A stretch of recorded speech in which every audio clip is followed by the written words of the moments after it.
The cry in the corridor. At first each day which passed by for Mary Lennox was exactly like the others. Every morning she awoke in her tapestried room and found Martha kneeling upon the hearth building her fire. Every morning she ate her breakfast in the nursery which had nothing amusing in it, and after each breakfast she gazed out of the window across to the huge moor which seemed to spread out on all sides and climb up to the sky. And after she had stared for a while she realized that if she did not go out she would have to stay in and do nothing, and so she went out. She did not know that this was the best thing she could have done, and she did not know that, when she began to walk quickly or even run along the paths and down the avenue, she was stirring her slow blood and making herself stronger by fighting with the wind which swept down from the moor. She ran only to make herself warm, and she hated the wind which rushed at her face and roared and held her back as if it were some giant she could not see. But the big breaths of rough fresh air blown over the heather filled her lungs with something which was good for her whole thin body and whipped some red color into her cheeks and brightened her dull eyes when she did not know anything about it. But after a few days spent almost entirely out of doors she wakened one morning knowing what it was to be hungry, and when she sat down to her breakfast she did not glance disdainfully at her porridge and push it away, but took up her spoon and began to eat it and went on eating it until her bowl was empty. "They got on well enough with that this mornin', didn't they?" said Martha. "It tastes nice today," said Mary, feeling a little surprised herself. "It's air of more that's given thee stomach for the victuals," answered Martha. "It's lucky for thee that there's got victuals as well as appetite. There's been 12 in our cottage as had stomach and nothin' to put in it. You go on playin' you out doors every day and you'll get some flesh on your bones and you won't be so yeller." "I don't play," said Mary. "I have nothing to play with." "Nothin' to play with," exclaimed Martha. "Our children plays with sticks and stones. They just runs about and shouts and looks at things." Mary did not shout, but she looked at things. There was nothing else to do. She walked round and round the gardens and wandered about the paths in the park.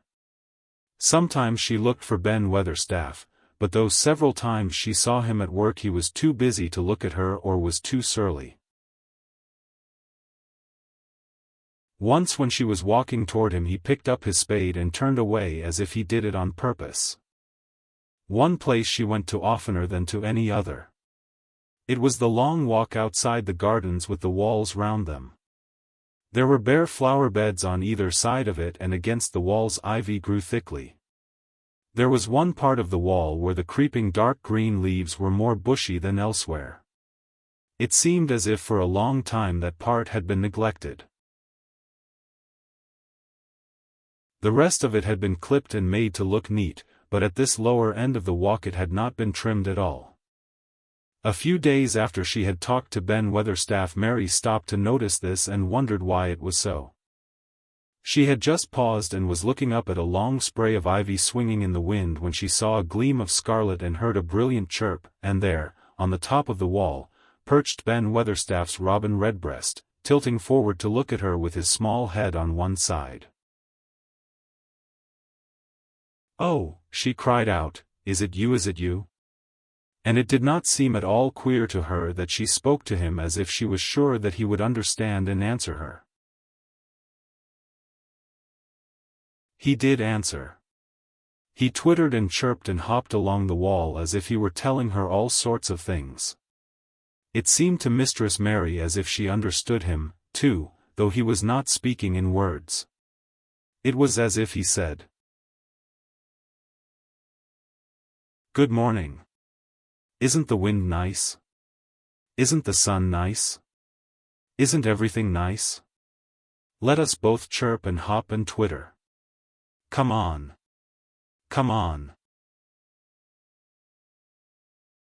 Mary began to laugh, and as he hopped and took little flights along the wall she ran after him. Poor little thin, sallow, ugly Mary, she actually looked almost pretty for a moment. "I like you. I like you," she cried out, pattering down the walk, and she chirped and tried to whistle, which last she did not know how to do in the least. But the robin seemed to be quite satisfied and chirped and whistled back at her. At last he spread his wings and made a darting flight to the top of a tree, where he perched and sang loudly. That reminded Mary of the first time she had seen him. He had been swinging on a treetop then, and she had been standing in the orchard. Now she was on the other side of the orchard and standing in the path outside a wall much lower down, and there was the same tree inside. "It's in the garden no one can go into," she said to herself. "It's the garden without a door. He lives in there. How I wish I could see what it is like." She ran up the walk to the green door she had entered the first morning. Then she ran down the path through the other door and then into the orchard, and when she stood and looked up there was the tree on the other side of the wall, and there was the robin just finishing his song and beginning to preen his feathers with his beak. "It is the garden," she said. "I am sure it is." She walked round and looked closely at that side of the orchard wall, but she only found what she had found before, that there was no door in it.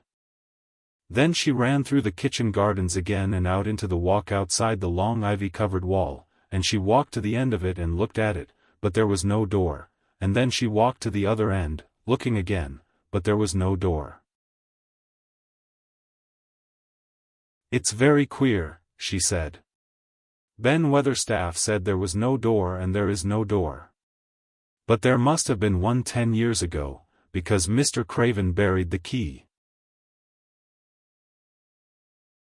This gave her so much to think of that she began to be quite interested and feel that she was not sorry that she had come to Misselthwaite Manor.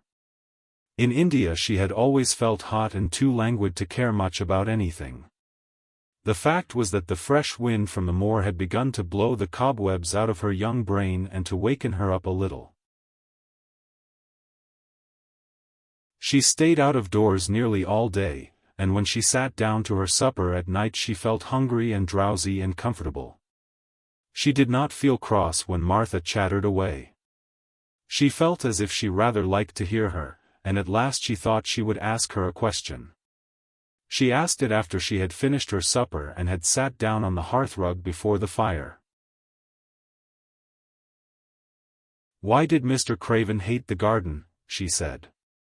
She had made Martha stay with her, and Martha had not objected at all. She was very young, and used to a crowded cottage full of brothers and sisters, and she found it dull in the great servants' hall downstairs, where the footmen and upper housemaids made fun of her Yorkshire speech and looked upon her as a common little thing, and sat and whispered among themselves.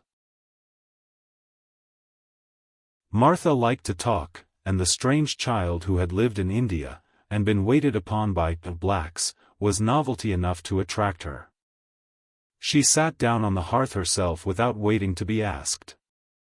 "Art thou thinkin' about that garden yet?" she said. "I knew thou would. That was just the way with me when I first heard about it." "Why did he hate it?" Mary persisted. Martha tucked her feet under her and made herself quite comfortable.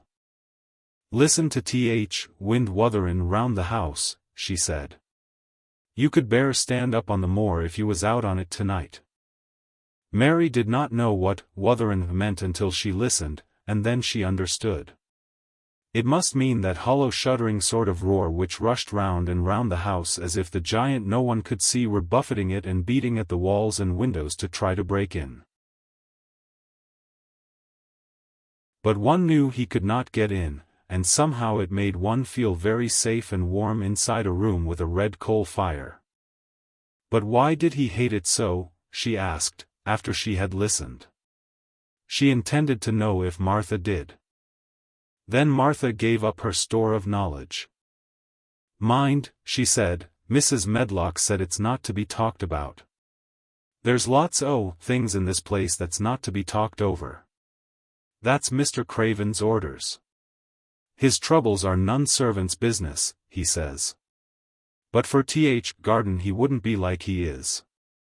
It was Mrs. Craven's garden that she had made when first they were married, and she just loved it, and they used to tend the flowers themselves. And none o' Th. Gardeners was ever let to go in. Him and her used to go in and shut Th. door and stay there hours and hours, readin' and talkin'. And she was just a bit of a girl, and there was an old tree with a branch bent like a seat on it. And she made roses grow over it, and she used to sit there.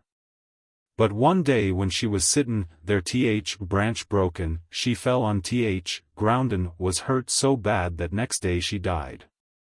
Th. doctors thought he'd go out o' his mind and die, too. That's why he hates it.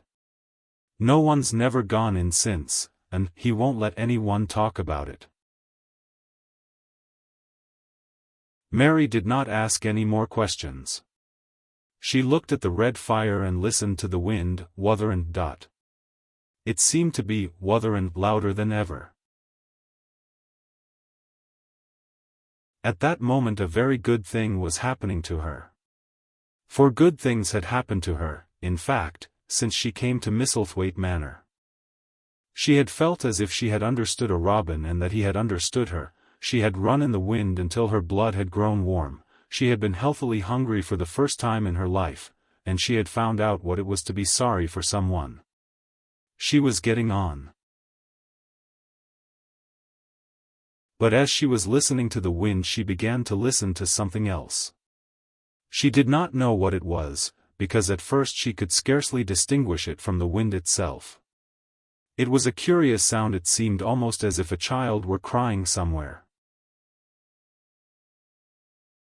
Sometimes the wind sounded rather like a child crying, but presently Mistress Mary felt quite sure that this sound was inside the house, not outside it. It was far away, but it was inside. She turned round and looked at Martha.